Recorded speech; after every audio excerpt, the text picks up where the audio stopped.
Hello, everyone. I am Irene, and this is Rachel. And today we will be giving a presentation on the Caregiver app named My Sunshine, developed by MHACC. So, just a bit of background information on our nonprofit organization.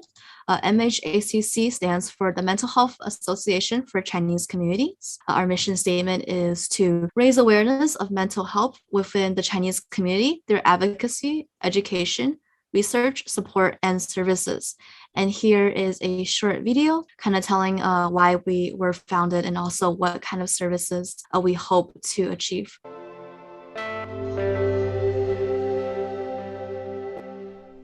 In Chinese culture, the stigma of mental health is very severe, causing major strain to families and communities across the nation. Studies have shown that Asian Americans have the lowest rate of receiving medical treatment for mental illness in the United States. Patients and family members don't know where to get help and fear the consequences of reaching out. In response to this crisis, the Mental Health Association for Chinese Communities, formed in 2012, has been serving the community through providing support groups, workshops, professional courses, and a helpline to all of those in need. All of our services are provided for free and have expanded to California and beyond. We have served over 800 families and organized more than 150 educational courses. Tens of thousands of people have benefited through our various programs and resources. We will not give up any opportunity to save a life and continue to spread mental health awareness to better the Chinese community. Thank you.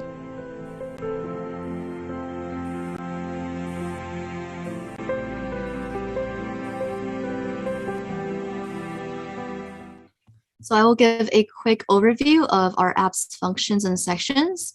So we'll start off with greetings, home, track, stress management, explore, and my page. And these will all be either functions or also just separate tabs in the app itself. So let's hand it off to Rachel for a bit of explanation on the greetings.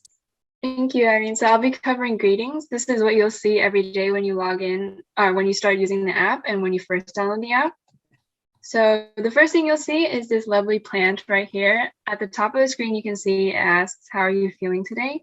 And the main purpose of this is to sort of give that community feeling as well, because even as a caregiver, you're still a person and everyone still has mental health problems that we're all working on. So we wanted to make, the purpose of this was to make sure that the caregiver themselves feel that they are looked after as well, especially when they have patients to look after.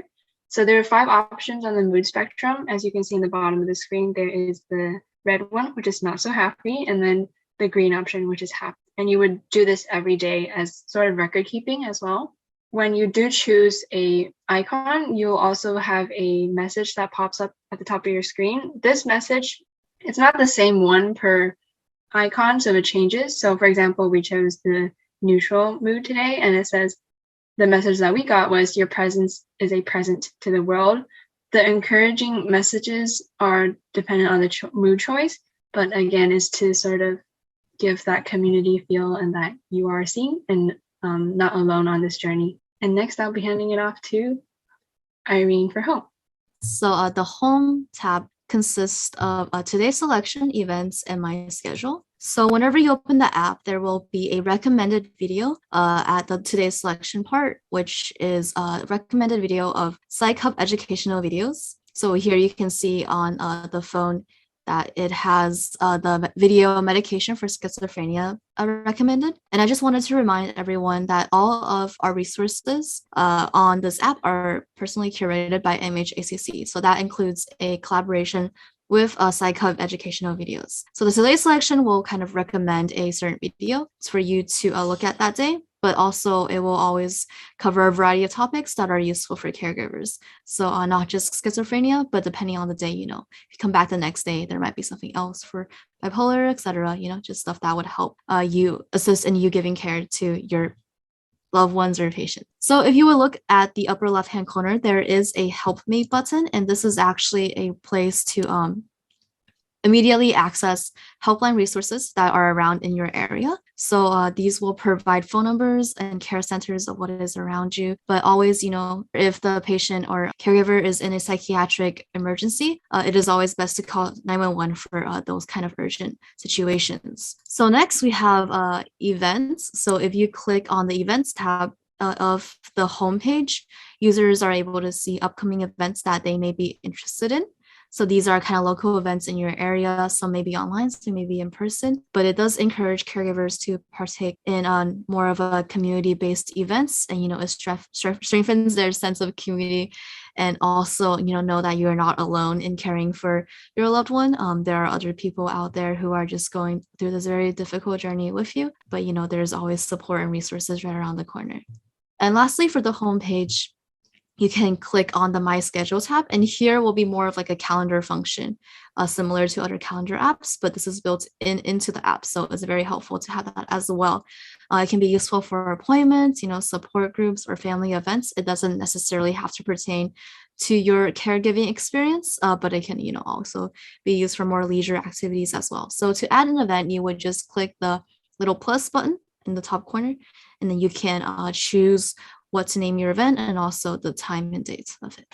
So next part of the app is the track page, which I think is one of the most helpful, if not the helpful function of this app. So the track page consists of a setup page. So here you can customize the setup of your patients depending on their conditions, right? And then you can also put in what kind of medications they take and the time, and some notes about it too. So for example, we can see that Ashley here, you can select this bipolar disorder, and you are able to select more than one disorder because I know that is common within the community of patients. And then as for medication, you can select the medications that correspond to what your patient is currently taking. You can check repetition. So is that just a one-time thing? Is it daily? Is it weekly? What times are they taking it? And maybe just some additional notes like take with food, monitor energy levels after taking, etc.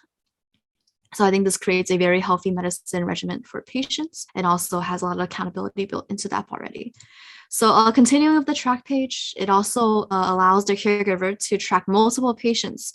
So that means maybe you have two patients, your daughter and then maybe your husband, and you're trying to take care of them both.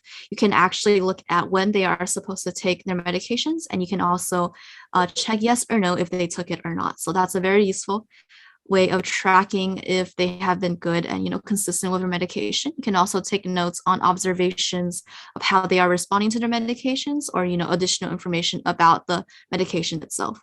So all in all, it's a very useful function for caregivers to track and record how their patients are doing in terms of medication, and just to daily reminders for your patients to take them. And next, let's talk about the stress management breathing exercise, and Rachel will take care of that. Thank you, Irene. So the stress management breathing exercise, again, there is an animation that prompts you to breathe in and breathe out. The main purpose of this is to help the user ground themselves in a situation of extreme stress. And we designed it so that it's easily accessible for those stressful moments, because you will see it at the bottom of the app is represented by the lotus icon. And the whole purpose of this, again, is to make sure that you are grounded in a stressful situation so that you can think clearly and sort of assess the situation as you need. Next, I'll be covering the Explore page, and the Explore page will cover stories, care centers, and online resources. So here's stories. Again, with Psych Hub, there are about 50 plus videos and resources available that are also curated by MHACC. Some of these range in topics such as what is resilience or symptoms of a depressed mood. The purpose of providing this section is so that the user can have more information or more resources they can look to.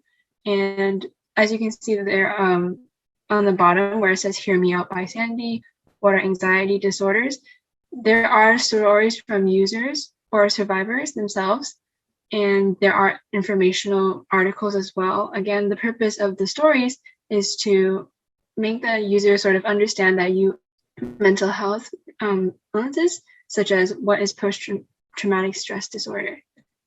And in the care centers, so the care centers listed here are all over the Bay Area. You can see there are also ratings and reviews for the care centers. The main purpose of this is to have a physical location, so users can either go there for more resources or if they need help themselves. In the tags, you can see some of them are more targeted for teenagers, adults, elders, or teenagers specifically. Under resources, you will see that there are books and further online resources. Again, these are also curated by the MHACC team. You can see here in the book section, one example is that you are not insane, and there's a little short description in the tag saying understanding schizophrenia misdiagnosis.